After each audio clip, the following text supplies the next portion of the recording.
Horror files India में आपका स्वागत है। आज की कहानी कोई आम कहानी नहीं है, बल्कि एक सच्ची घटना पर आधारित है। तो चलिए बिना वक्त गंवाए सीधे अपनी कहानी की तरफ बढ़ते हैं। ये कहानी है उत्तर भारत के एक छोटे लेकिन बहुत पुराने रेलवे रूट की, जहां दिन में सैकड़ों ट्रेनें गुजरती हैं, लेकिन रात के बाद कुछ ट्रेनें वहां से खाली नहीं लौटतीं। साल था 2022। तारीख 17 दिसंबर। अजय पिछले 7 सालों से रेलवे में काम कर रहा था। इंजन, सिग्नल, ट्रैक सब कुछ उसकी जिंदगी का हिस्सा बन चुका था। उस रात भी उसकी ड्यूटी कुछ खास नहीं लग रही थी, बस एक नाइट इंस्पेक्शन शिफ्ट। एक मालगाड़ी को एक छोटे जंक्शन से अगले बड़े स्टेशन तक ले जाना था। स्टेशन का नाम था भैरवपुर जंक्शन।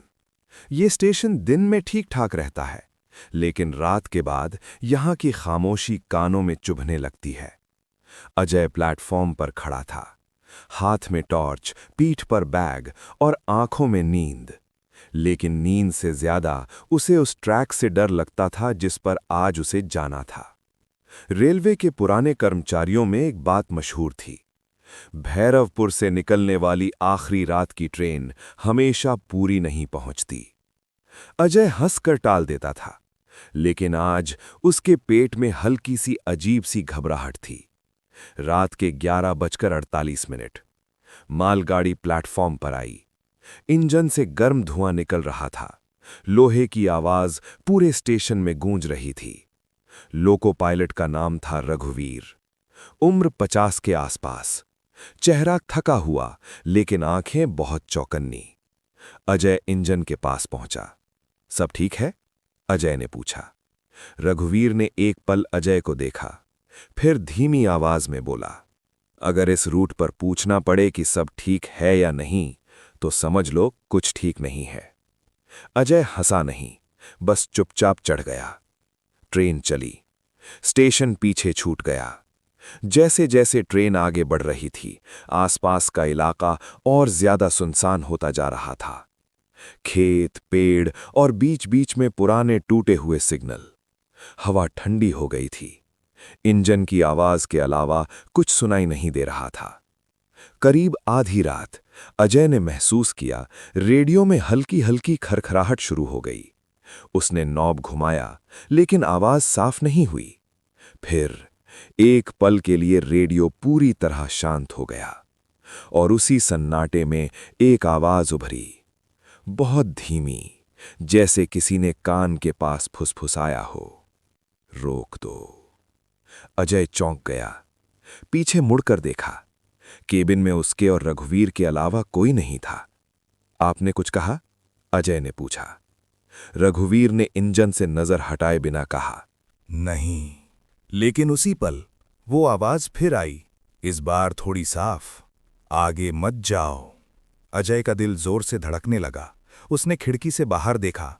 चारों तरफ अंधेरा, लेकिन ट्रैक के किनारे उसे कुछ अजीब दिखा। कोई पटरी के पास खड़ा था। ट्रेन की हेडलाइट की रोशनी में एक आदमी, पुरानी रेलवे यूनिफॉर्म, चेहरा नीचे की तरफ, हाथ में लालटेन। अजय ने जोर से कहा, पटरी पर आदमी है। रघुवीर ने ब्रेक नहीं लगाया। मत देख, उसने सख्त आवाज में कहा। जो दिखे उस पर भरोसा मत कर। लेकिन अजय देख चुका था, और सबसे डरावनी बात, वो आदमी चल नहीं रहा था, वो सरक रहा था, पटरी के साथ साथ ट्रेन की स्पीड के बराबर। अजय की सांसें तेज हो गईं, और तभी रेडियो अपने आप चालू हो गया। इस बार आवाज बिल्कुल साफ थी।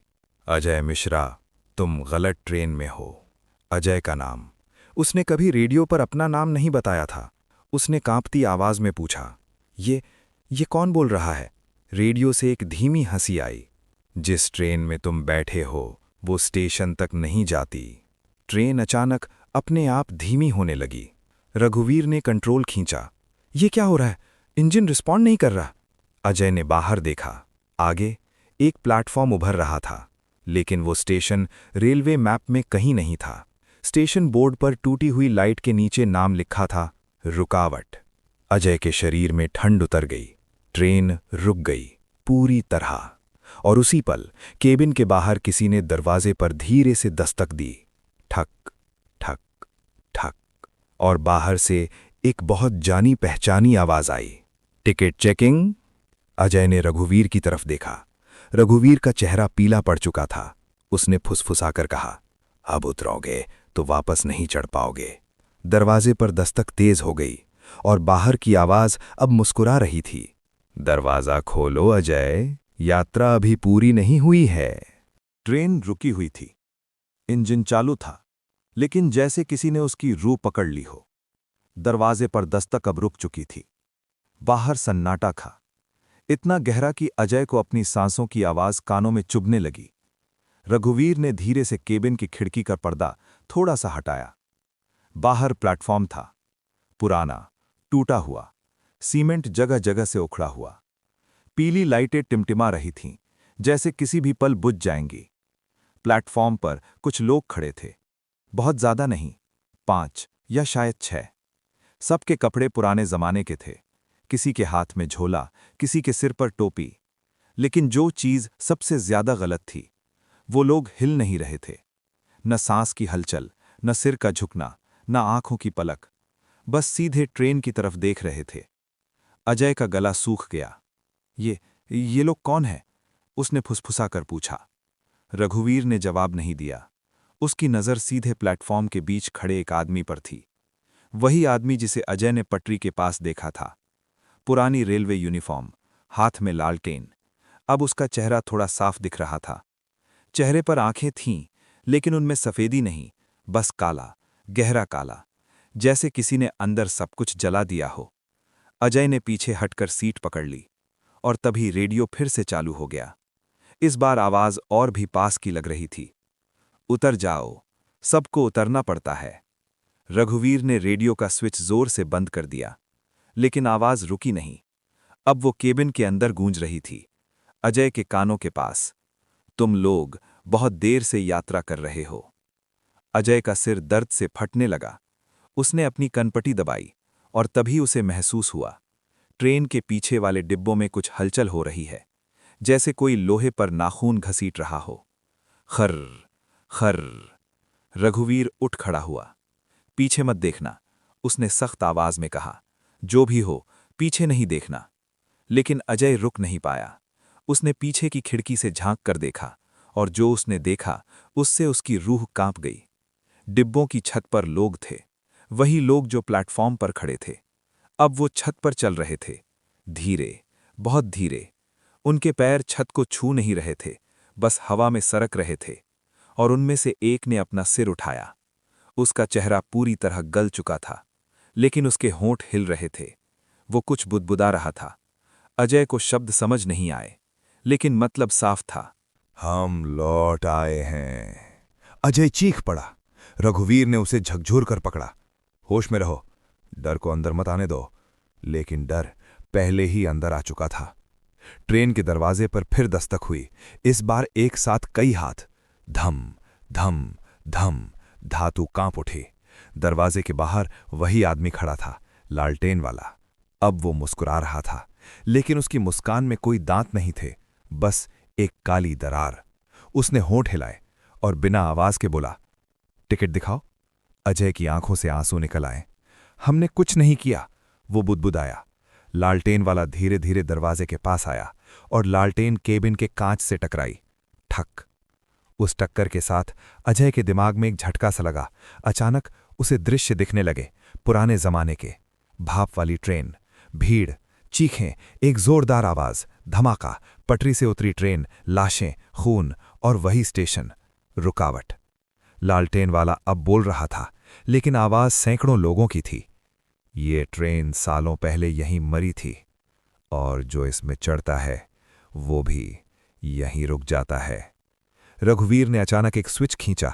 पूरा केबिन अंधेरे में डूब गया, और उसी अंधेरे में रघुवीर की आवाज आई, अगर हम अभी नहीं निकले तो सुबह हम भी स्टेशन का हिस्सा होंगे। इंजन अपने आप घरघराने लगा, जैसे किसी ने अंदर से जगा दिया हो, लेकिन ट्रेन आगे नहीं बढ़ी। इसके बजाय पीछे जाने लगी, धीरे धीरे। प्लेटफॉर्म के लोग एक साथ चिल्लाए। उनकी आवाज मानव नहीं थी, वो आवाज लोहे के रगड़ने जैसी थी। ट्रेन पीछे सरकती गई, और स्टेशन धीरे धीरे अंधेरे में डूबता चला गया। लेकिन जाते जाते अजय ने देखा स्टेशन बोर्ड बदल रहा था। रुकावट के अक्षर घुल रहे थे और उनकी जगह नया नाम उभर रहा था। अगला नाम तुम्हारा है। अजय बेहोश हो गया। ट्रेन चल रही थी, सामान्य स्पीड पर। सुबह की हल्की रोशनी खिड़की से अंदर आ रही थी। अजय ने आंखें खोली। वो अपनी सीट पर था। रघुवीर इंजन देख रहा था। हम जिंदा हैं? अजय ने कांपती आवाज में पूछा। रघुवीर ने धीरे से सिर हिलाया। अभी के लिए। लेकिन उसके चेहरे से साफ था, कुछ बचा हुआ था, कुछ जो ट्रेन के साथ अब भी चल रहा था। और तभी रेडियो पर एक आखिरी आवाज आई, बहुत धीमी। अगला स्टेशन तुम्हारा। सुबह की रोशनी अब साफ हो चुकी थी। खिड़की के बाहर खेत दिखाई दे रहे थे। दूर कहीं पानी की टंकी। मोबाइल नेटवर्क भी वापस आ चुका था। सब कुछ सामान्य लग रहा था। लेकिन अजय का दिल अभी भी तेज धड़क रहा था। उसने अपने हाथ देखे, उंगलियां कांप रही थीं। रघुवीर साहब, उसने धीरे से कहा, वो सब सपना तो नहीं था ना? रघुवीर ने इंजन की आवाज सुनी, स्पीडोमीटर देखा, फिर बिना अजय की तरफ देखे धीमी आवाज में बोला, अगर सपना होता तो ट्रेन का टाइम 4 घंटे पीछे नहीं होता। अजय ने झट से घड़ी देखी। रात 1:40, जबकि अभी सुबह के करीब 6 बज चुके थे। 4 घंटे गायब। ट्रेन अब अगले स्टेशन की तरफ बढ़ रही थी। एक छोटा सा स्टेशन। नाम पढ़ा, भैरवगढ़। ट्रेन रुकी। प्लेटफॉर्म पर कुछ लोग खड़े थे। चाय वाला, 2 कुली, एक स्टेशन मास्टर। सब जिंदा, सामान्य।